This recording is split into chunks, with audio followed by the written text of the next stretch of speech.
Hello friends, कैसे हैं आप सब। आई होप आप सब बढ़िया ही होंगे। मेरे चैनल में दोस्तों आपका फिर से बहुत बहुत स्वागत है। आज मैं आपके लिए फिर कुछ यूज़फुल टिप्स एंड ट्रिक्स लेकर आ गई हूं, जो कि आपके समय की तो बचत करती हैं, साथ में आपका ढेर सारा पैसा भी बचाती हैं और आपके काम को भी आसान बनाती हैं। चलिए दोस्तों, देर ना करते हुए वीडियो शुरू करते हैं अपनी पहली टिप से। फ्रेंड्स, बढ़ते हैं अगली टिप की तरफ। मेरी अगली टिप होने वाली है इस तरीके के आलू को लेके। दोस्तों, जब भी हम गर्मियों में आलू खरीदते हैं तो सबसे बड़ी प्रॉब्लम ये आती है कि हमें ये समझ में नहीं आता कि हमारा आलू अंदर से मीठा निकलेगा या फीका निकलेगा, क्योंकि मीठा आलू अगर हम सब्जी में बनाते हैं तो हमारी सारी सब्जी का टेस्ट खराब हो जाता है। तो अगर हमारे पास गलती से भी मीठा आलू आ जाए तो हम उसकी मिठास को कैसे कम करें, उसके लिए आपने क्या करना है, जब आप आलू को इस तरीके से छील लें तो उसके बाद आप क्या करें, इसका मीठापन दूर करने के लिए आप इसके अंदर डाल दें आधा चम्मच बेकिंग सोडा, और ऐसा करके आप इसको अच्छी तरीके से आलूओं में मिला दें और इसको आप आधे घंटे के लिए इस तरीके से छोड़ दें। और इसके बाद अगर आप अपनी आलू की सब्जी बनाएंगे तो आप देखेंगे कि इसका मीठापन काफ़ी हद तक दूर हो जाएगा, क्योंकि ऐसा करने से क्या होगा कि बेकिंग सोडा जो है आपके आलू का मीठापन जो है अब्सॉर्ब कर लेगा, और नेक्स्ट टाइम जब आप अपनी सब्जी बनाएंगे तो आपकी सब्जी बिल्कुल भी मीठी नहीं बनेगी। गर्मियाँ आई हुई हैं और पुदीना भी बहुत जोर शोर से आया हुआ है। वैसे भी पुदीना हमारे हेल्थ के लिए बहुत ही बढ़िया होता है, क्योंकि ये हमारे शरीर को गर्मियों में ठंडक प्रदान करता है। इसके अंदर डाइजेस्टिव प्रॉपर्टी भी काफी होती है और इसका इस्तेमाल हम चटनी में या किसी भी ड्रिंक में हम करते ही हैं। लेकिन सबसे बड़ी प्रॉब्लम तब आती है कि जब हमें इसको तोड़ना होता है, तो इसके तोड़ने में हमारा थोड़ा सा टाइम कंज्यूमिंग ज्यादा हो जाता है। तो इसके लिए मैं आपके लिए बहुत ही आसान टिप लेके आई हूँ कि आप इसको आसानी से कैसे तोड़ सकते हैं। उसके लिए जैसे कि मैंने ये गड्डी ले ली है पुदीने की, तो इसको मैं आप बताऊंगी कि आप कैसे इसको इजीली तोड़ सकते हैं। उसके लिए मैंने एक दूसरी प्लेट ले ली है। हम उठाएंगे ये पुदीना की एक डंडी को, इसमें से जो ये इसके बेकार पत्ते हैं आप उसको निकाल के साइड में कर दीजिए। और उसके बाद आप क्या करेंगे, इसकी बैक साइड से जो भी इसकी पत्तियां हैं इसको इस तरीके से उल्टी तरफ से तोड़ेंगे। ये देखिए, ये मैंने तोड़ा, ये हमारी पत्तियां आ गई, और ऊपर की जो है इसको हम इजीली इस तरीके से तोड़ लेंगे। मैं आपको एक और डंडी को तोड़ के दिखाती हूँ। ये देखिए, जैसे ये हमारी पुदीना की डंडी है, इसको मैंने लिया, इसको हमने पीछे की तरफ से तोड़ना है। इस तरीके से हम पीछे से प्रेस करते हुए तोड़ेंगे।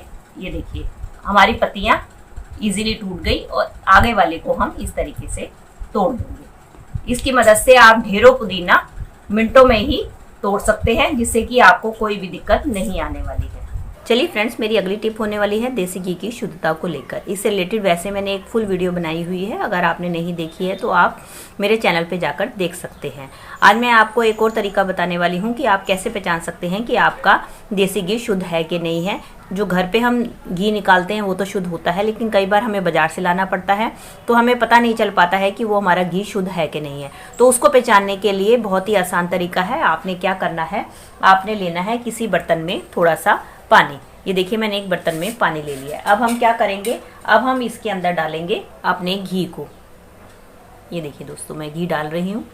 अब आप देख सकते हैं जो भी मैंने घी डाला है वो सारा का सारा घी जो है मेरे पानी के ऊपर तैर रहा है। अगर आपका भी घी इस तरीके से पानी के ऊपर तैरे तो इसका मतलब आपका घी जो है बिल्कुल शुद्ध है। अगर आपका घी नीचे जाके तले पे बैठ जाता है तो इसका मतलब आपका घी बिल्कुल भी शुद्ध नहीं है। ये मेरे घर का बना हुआ देसी घी है, तो मैं आपको दिखा रही हूँ कि ये बिल्कुल ऊपर तैर रहा है। तो इसका मतलब आप समझ लीजिए कि अगर आपका घी पानी के ऊपर तैरता है तो आपका घी शुद्ध है, और अगर आपका तले के नीचे बैठ जाता है तो आपका घी बिल्कुल भी शुद्ध नहीं है। चलिए फ्रेंड्स, मेरी अगली टिप होने वाली है इस तरीके के नींबू को छिलकों को लेके। दोस्तों, क्या होता है, हम अक्सर क्या करते हैं, नींबू का इस्तेमाल करके नींबू के छिलके उठाकर फेंक देते हैं। तो आप इसका बहुत ही बढ़िया यूज़ कर सकते हैं। तो दोस्तों, क्या होता है, आजकल आप देख ही रहे हैं कि गर्मी का टाइम है, हम अपना कूलर चलाते हैं, लेकिन क्या होता है, कूलर का पानी हम रोज़ रोज़ चेंज नहीं कर पाते, जिसके कारण हमारे कूलर में से बहुत ही बैड स्मेल आती है। तो आप एक काम कर सकते हैं, आप इन नींबू के छिलकों को अपने कूलर के पानी में डाल सकते हैं। ऐसा करने से क्या होगा कि आपकी जो भी बैड स्मेल है कूलर में से आती है वो बैड स्मेल बिल्कुल भी नहीं आएगी, क्योंकि नींबू के छिलके का जो एक्सट्रैक्ट है वो आपके पानी में मिल जाएगा, जिसके कारण आपके जो हवा आएगी उसके अंदर नींबू की भीनी भीनी खुशबू भी आएगी, और साथ साथ नींबू में कुछ ऐसे प्रॉपर्टीज होती हैं जो कि हमारे मच्छर मक्खी को भी भगाने में मदद करते हैं। और आपने देखा है कि अगर हम 1-2 दिन पानी ना चेंज करें तो हमारे कूलर के पानी में मच्छर मक्खी भी पैदा हो जाते हैं। तो ऐसा करने से क्या होगा, एक तो आपके कूलर की हवा खुशबूदार हो जाएगी और साथ साथ उसके अंदर कोई भी मक्खी मच्छर भी नहीं पनप पाएंगे। ये देखिए दोस्तों, जब हम कई बार गैस को जलाते हैं तो इस तरीके से हमारी गैस जो है कहीं कहीं से जलती है और कहीं कहीं से नहीं जलती है। ये देखिए, मैं आपको लाइट बंद करके दिखाती हूँ, वैसे आपको समझ में नहीं आएगा। ये देखिए, कई बार दोस्तों हमारे गैस का जो बर्नर है, दूध गिरने से, चाय गिरने से इस तरीके से हमारे गैस का बर्नर बंद हो जाता है, जिसके कारण जो हमारी गैस है वो आधी निकलती है और आधी इन छेद से हमारी वेस्ट चली जाती है, जिसके कारण हमारा सिलेंडर बहुत जल्दी खत्म हो जाता है। इसके लिए आप क्या करें, इसके लिए हम लेंगे एक बर्तन और इस बर्तन के अंदर अपने ये जो बर्नर है उसको डाल देंगे। ये देखिए, बर्नर थोड़े से गर्म है, इसलिए मैं कपड़े की मदद ले रही हूँ। और उसके बाद हम डालेंगे इसके अंदर गर्म पानी और अब हम इसके अंदर डालेंगे इनो। अगर अब आपके पास इनो नहीं है तो आप मीठे सोडे का भी इस्तेमाल कर सकते हैं। और हम डालेंगे इसमें थोड़ा सा लिक्विड डिश वॉश और इसके बाद हम इसको अच्छी तरीके से मिला लेंगे और इसको हम कम से कम आधे घंटे के लिए इस तरीके से छोड़ देंगे। देखिए दोस्तों, आधा घंटा हो चुका है। अब मैं इसको आपको साफ करके दिखाती हूँ। अब आप इसको किसी भी अपने स्क्रबर की मदद से अच्छी तरीके से साफ कर लीजिए।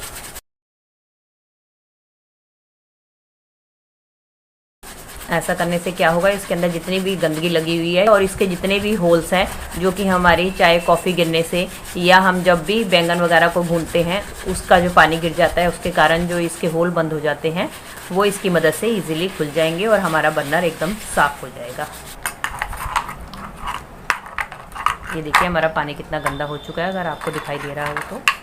अब मैं आपको गैस जलाकर दिखाती हूँ। इसको साफ पानी से धो के मैं अब आपको गैस जलाकर दिखाती हूँ। हमारे बर्नर कितने अच्छी तरीके से साफ हो चुके हैं और इसके अंदर से कोई भी गैस लीक नहीं हो रही है। ये देखिए, इसके बाद आपकी गैस जो है एकदम ठीक चलने लगेगी। चलिए फ्रेंड्स, मेरी अगली टिप होने वाली है इस तरीके के एल्युमिनियम के कुकर को लेके। जब भी हम इस तरीके के एल्युमिनियम कुकर में पानी डालकर आलू बॉयल करते हैं तो आपने नोटिस किया होगा कि हमारा कुकर जो है काला हो जाता है। तो आज मैं आपके साथ ऐसी ट्रिप शेयर करने वाली हूँ जिससे कि आपके आलू भी बॉयल हो जाएंगे और आपका कुकर भी काला नहीं होगा। उसके लिए आपने क्या करना है, उसके लिए लेना है आपने थोड़ा सा वेजिटेबल ऑयल और इसके अंदर आपने ब्रश डालकर थोड़ा सा वेजिटेबल ऑयल अपने कुकर के अंदर चारों तरफ से ग्रीस कर लेना है।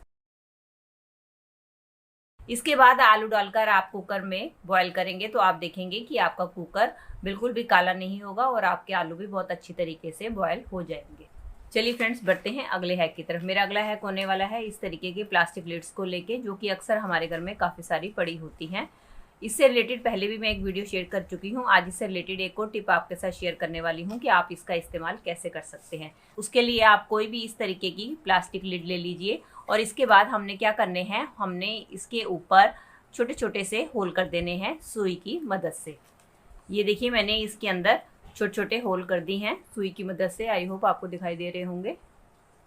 अब इसका इस्तेमाल हमें कैसे करना है, इसका इस्तेमाल हम करेंगे अपने ईयररिंग्स को या हमारे स्टड्स होंगे, हम सारे के सारे इसके अंदर ऑर्गेनाइज करके रख सकते हैं। इससे क्या होगा, एक तो हमारा स्पेस भी बचेगा और दूसरा और साथ ही साथ जो हमारे ईयररिंग्स हैं वो भी बहुत अच्छी तरीके से इसके अंदर ऑर्गेनाइज हो जाएंगे।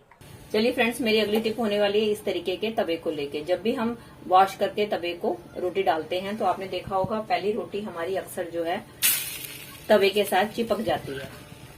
ये देखिए, जैसे मैंने पहली रोटी डाली है, ये रोटी मेरी एकदम तवे के साथ चिपक गई है। आपकी भी रोटी इस तरीके से ना चिपके, उसके लिए आप मेरी ये ट्रिक फॉलो कर सकते हैं। तो आप क्या करें, जब भी आप तवा वॉश करें उसके बाद आपने ये काम करना है, उसको सुखाने के बाद आपने डालना है उसके ऊपर थोड़ा सा नमक और नमक लेके आपने एक कपड़े की मदद से नमक को सारी तरफ फैलाकर अच्छी तरीके से नमक की कोटिंग तवे के ऊपर कर देनी है। जैसा मैं कर रही हूँ इसी तरीके से आपने करना है और इसके बाद आप इस नमक को निकाल लें। और इस नमक का यूज आप बेकिंग में भी कर सकते हैं और क्लीनिंग में भी कर सकते हैं। इसके बाद आप रोटी डालेंगे तो आप देखेंगे कि आपकी रोटी बिल्कुल भी तवे के साथ चिपकेगी नहीं, क्योंकि नमक डालने से क्या होगा कि आपके तवे का जो पहला थोड़ा बहुत भी मॉइस्चर रह रहा है वो नमक अपने अंदर एब्जॉर्ब कर लेगा और आपके तवे को बिल्कुल ड्राई कर देगा और जब आप रोटी डालेंगे तो आपकी रोटी बिल्कुल ही नहीं चिपकेगी। ये देखिए। चलिए फ्रेंड्स, मेरी अगली टिप होने वाली है इस तरीके के स्पेक्सिस को लेके, जिसको हम रेगुलर वियर करते हैं तो ये गंदे हो जाते हैं, जिसके कारण हमें उनको साफ करना पड़ता है। तो हम क्या करते हैं, जल्दबाजी के चक्कर में जो भी हमें कपड़ा दिखता है उसकी मदद से हम इनको साफ करने लग जाते हैं, जिसके कारण क्या होता है, इसके ऊपर स्क्रैचेस पड़ जाते हैं। तो आप इनको किसी भी कपड़े से ना साफ करें। इसको साफ करने का मैं बहुत ही आसान तरीका बताती हूँ कि अगर आपके स्पेक्स गंदे हो जाएं तो आप क्या करें, इनको आप रख दें 15 सेकंड के लिए फ्रीजर में। ये देखिए, मैंने इसको चश्मे को पहले ही फ्रीजर में से रख दिया था। अब मैंने इसको फ्रीजर में से निकाला है तो आपने देखा है इसके ऊपर थोड़ी सी जो है फॉग जमनी शुरू हो जाती है। अब हम क्या करेंगे, अब हम लेंगे कोई भी माइक्रोफाइबर क्लॉथ या आप इस चश्मे के साथ जो भी कपड़ा मिलता है आप उसको ले लें और इसके बाद आप अपने चश्मे को क्लीन करें। ऐसा करने से क्या होगा, एक तो ना तो आपके चश्मे पे कोई भी स्क्रैच पड़ेगा और ना ही आपको कोई भी क्लीनर की जरूरत पड़ेगी। आपका चश्मा मिनटों में ही एकदम साफ हो जाएगा। ये देख सकते हैं, मैंने इसे चश्मा क्लीन किया है और मेरा चश्मा एकदम साफ हो चुका है। चलिए फ्रेंड, मेरी अगली टिप होने वाली है इस तरीके के एक्सपायरी मेडिसिन को लेके, जिससे रिलेटेड मैं आपके साथ टिप शेयर करती रहती हूँ। आज मैं इससे रिलेटेड आपके साथ एक बहुत ही इंपॉर्टेंट टिप शेयर करने वाली हूँ, जो कि आपको बहुत बड़ी मुसीबत से बचा सकती है। चलिए, इसके लिए क्या करना है, इसके लिए पहले आपने बना लेनी है चाय।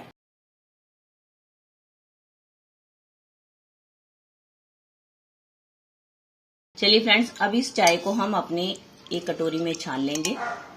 अब इसका इस्तेमाल कैसे करना है हमें, अब हमें लेनी है कोई भी पैरासीटामोल की टैबलेट जो कि हमारे घर में एक्सपायरी पड़ी होती है। अगर आपके पास एक्सपायरी नहीं है, आप फ्रेश का भी इस्तेमाल कर सकते हैं। अब हम इसके अंदर इस पैरासीटामोल गोली को डाल देंगे। क्योंकि ये गर्म है तो पैरासीटामोल अच्छी तरीके से इसके अंदर घुल जाएगी, और अगर आपकी नहीं घुलती है तो आप थोड़ी देर के लिए वेट कर ले। अब हमें क्या करना है, इस तरीके से लेनी है हमें कॉटन की बॉल्स, और इसके अंदर हम कॉटन की बॉल्स को डिप कर लेंगे।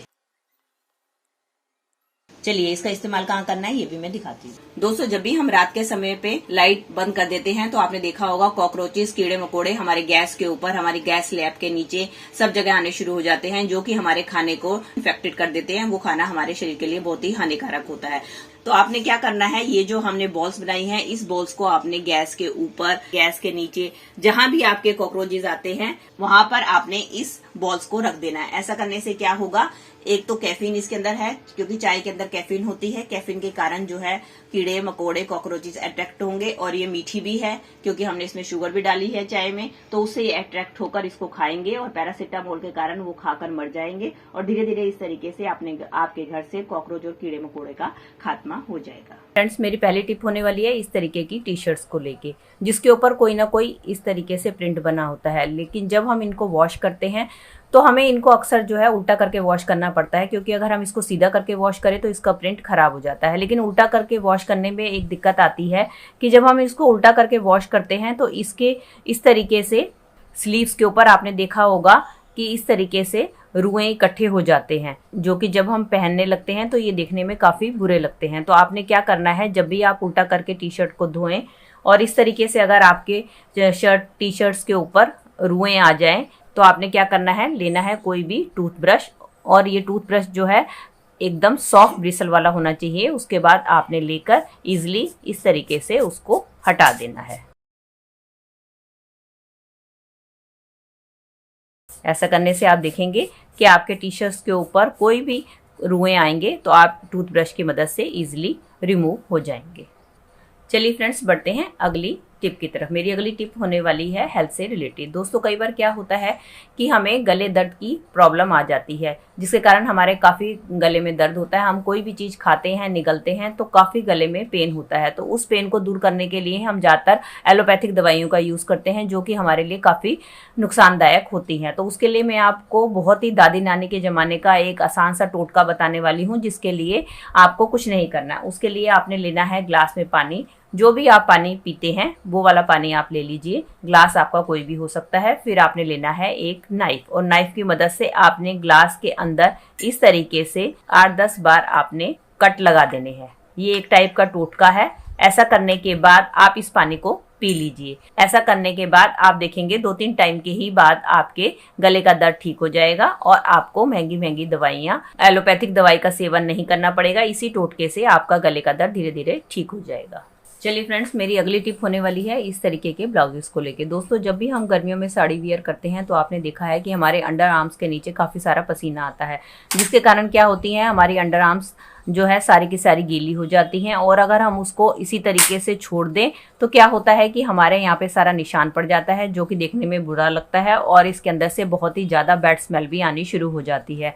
तो गर्मियों में ये समस्या तो हर लेडी के साथ होती है। तो इस समस्या से हम कैसे छुटकारा पाएं, तो उसके लिए आपने एक छोटा सा काम करना है। आपने लेना है इस तरीके से आपने घर पे रखा हुआ कोई भी सैनिटरी पैड, और आपने क्या करना है, इस सैनिटरी पैड को आपने अपने इस सीजर की मदद से आपने यहाँ से थोड़ा सा कट कर लेना है। ये देखिए मैंने इस तरीके से इसको कट कर लिया। अब हमें क्या करना है, अपने ब्लाउज के निचले हिस्से पे जहाँ पे भी आपको पसीना आता है अंडर आर्म्स पे, वहां पर आपने इसको इस तरीके से पेस्ट कर लेना है। चाहे तो आप पूरा भी कर सकते हैं और चाहे तो आप आधा भी पेस्ट कर सकते हैं। इस तरीके से पेस्ट करके रखेंगे तो जो भी आपका पसीना आएगा वो आपके ये जो पैड हैं वो एब्जॉर्ब कर लेंगे और आपका ब्लाउज बिल्कुल भी गंदा नहीं होगा। इससे ना तो आपको कोई शर्मिंदगी उठानी पड़ेगी और ना ही आपके अंडर आर्म में से कोई बैड स्मेल आएगी और आपका ब्लाउज भी गंदा होने से बचा रहेगा। चलिए फ्रेंड्स, बढ़ते हैं अगले हैक की तरफ। मेरा अगला हैक होने वाला है इस तरीके के कोरियर के लिफाफे को लेके। जब भी हमारे घर में इस तरीके के कोरियर आता है तो हम अक्सर क्या करते हैं, इसमें से सामान को निकाल कर यूज़ कर लेते हैं और इस लिफाफे को वेस्ट समझकर फेंक देते हैं। तो मैं आज इसी से रिलेटेड एक आपके साथ जुगाड़ शेयर करने वाली हूँ जो कि बहुत ही यूजफुल होने वाला है। उसके लिए आपने क्या करना है, आपने लेनी है सीजर और सीजर की मदद से आपने इसके अंदर छोटे छोटे होल कर लेने हैं। ये दोस्तों मैंने पहले से ही होल कर रखे हैं इसमें। ये देखिए मैंने इसमें पहले से ही होल कर रखे हैं। तो अब आपने इसका इस्तेमाल कैसे करना है, चलिए ये भी मैं आपको बता देती हूँ। तो दोस्तों, जब भी हम आलू को स्टोर करके रखते हैं और उनको अगर हम ढंग से स्टोर करके ना रखें तो आलू हमारे इस तरीके से अंकुरित होने लग जाते हैं, जिसके कारण अगर हम इस तरीके के आलू का सेवन करते हैं तो हमारी सेहत के लिए बहुत ज़्यादा हानिकारक होते हैं। तो आप क्या कर सकते हैं, ये जो हमने लिफाफे के अंदर होल किए हैं, आप अपने आलूओं को स्टोर करने के लिए इन लिफाफे का इस्तेमाल कर सकते हैं। इस तरीके से आप आलू को इसके अंदर डालकर स्टोर करेंगे तो आप देखेंगे कि आपके आलू बिल्कुल भी अंकुरित नहीं होंगे और लंबे टाइम तक ये फ्रेश बने रहेंगे। चलिए फ्रेंड्स, बढ़ते हैं अगली टिप की तरफ। मेरी अगली टिप होने वाली है इस तरीके के मिक्सर ग्राइंडर को लेके। जब भी हम इसके अंदर कोई भी अपनी लिक्विड को ब्लेंड करते हैं तो आपने देखा है कई बार वो लिक्विड जो है हमारा निकल कर हमारी मिक्सी के सारा इसके पार्ट्स के ऊपर चला जाता है, जिसके कारण हमारी सारी मिक्सी गंदी हो जाती है और साथ साथ कई बार तो ये इसके स्विच बोर्ड या इसके अंदर मोटर में भी चला जाता है, जिसके कारण हमारी मिक्सी खराब हो जाती है। तो इसके लिए आपके साथ बहुत ही आसान ट्रिक शेयर करने वाली हूँ कि आप क्या करें।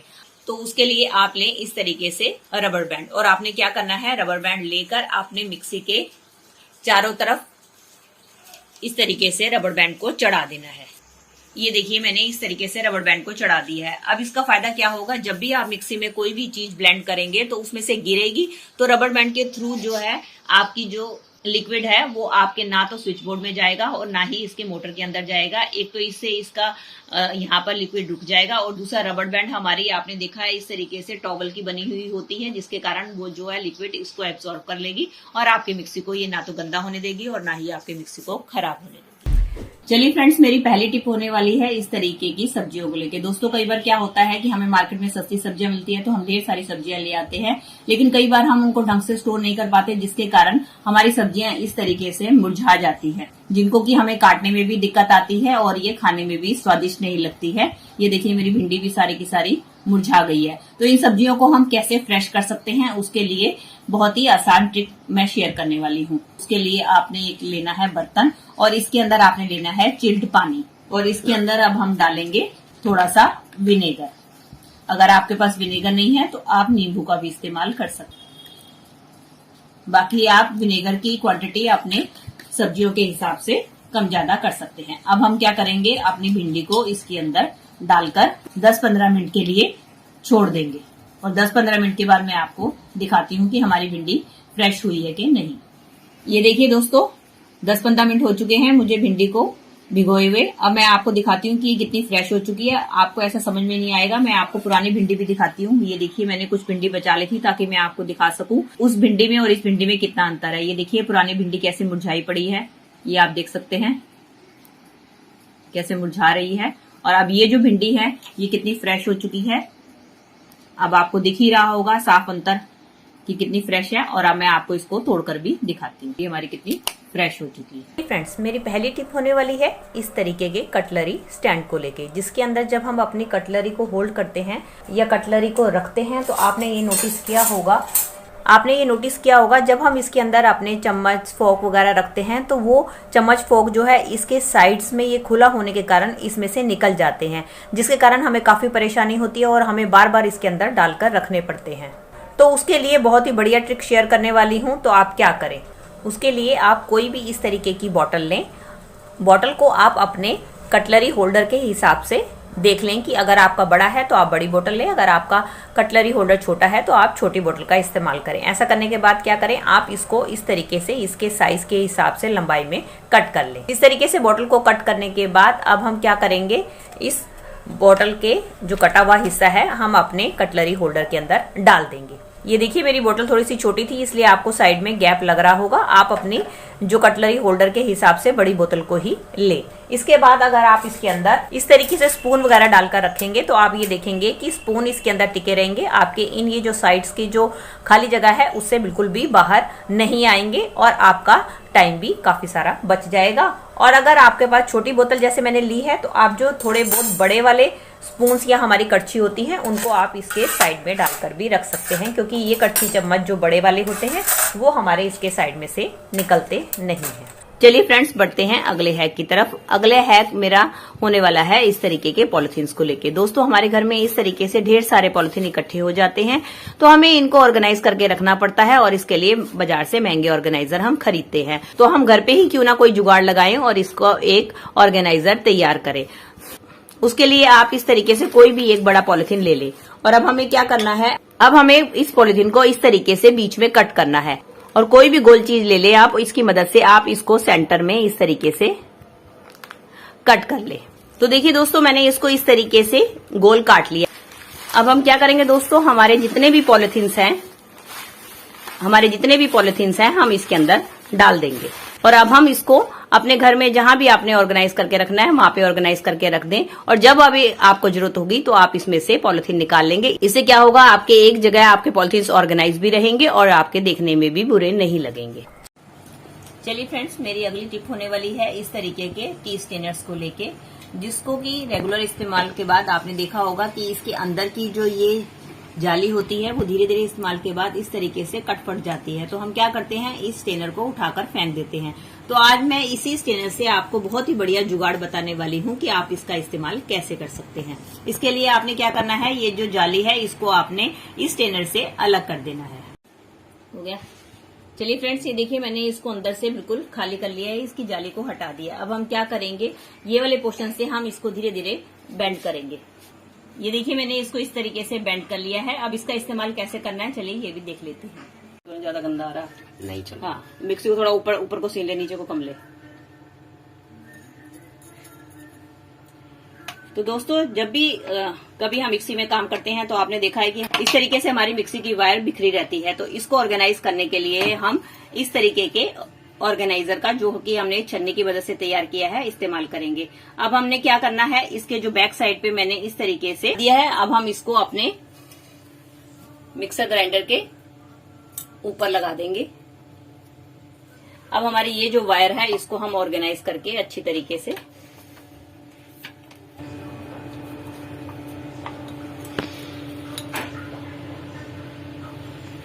इस तरीके से डालकर रख सकते हैं। चलिए फ्रेंड्स, मेरी पहली टिप होने वाली है इस तरीके की मिर्ची को लेके। दोस्तों, हम जितना भी मिर्ची को स्टोर करके रखे फ्रिज में वो इस तरीके से कुछ ही दिनों के बाद सूखने लगती है और कई बार हमें मिर्ची की जरूरत होती है तो हम इन सूखी हुई मिर्चों को तो इस्तेमाल नहीं कर सकते। तो हम इसको फ्रेश कैसे करें, तो आपने क्या करना है, आप ले लें इस तरीके से मिट्टी का कोई भी बर्तन और उसके अंदर आप डाल लें पानी। पानी डालने के बाद आपने क्या करना है, ये जो आपकी सूखी हुई मिर्चें हैं आपने सारी की सारी इस तरीके से पानी में डाल देनी है। इसको कम से कम आपने आधे 1 घंटे के लिए इस तरीके से ही छोड़ देना है। अब आप ये सोच रहे होंगे कि मैंने ये मिट्टी का बर्तन ही क्यों लिया, मैं किसी और बर्तन में क्यों नहीं इनको भिगो के रख सकती। क्योंकि दोस्तों मिट्टी का बर्तन होता है ठंडा और इसके अंदर जो आप पानी डालेंगे उसकी तासीर होती है ठंडी। तो अगर आप मिर्ची को इसके अंदर डुबो के रखेंगे तो वो ठंडे पानी में डूबी रहेंगी। वैसे तो आप फ्रिज के पानी का भी इस्तेमाल कर सकती हैं, लेकिन कई बार क्या होता है कि हमारी फ्रिज की लाइट चले जाती है और हमारे पास ठंडा पानी अवेलेबल नहीं होता, तो उस टाइम पे आप ये वाली ट्रिक यूज कर सकती हैं। ऐसा करने से आप देखेंगे कि आपके आधे 1 घंटे के बाद आपकी मिर्चें पहले की तरह फ्रेश हो जाएंगी। चलिए मैं आपको दिखाती हूँ। ये देखिए फ्रेंड्स, आधा घंटा हो चुका है मेरी मिर्चों को डुबोए हुए। तो आप देख सकते हैं कि ये पहले से कितनी ज़्यादा फ्रेश हो चुकी हैं। ये देखिए, अब आप इसका इस्तेमाल किसी भी अपनी डिश में कर सकती हैं।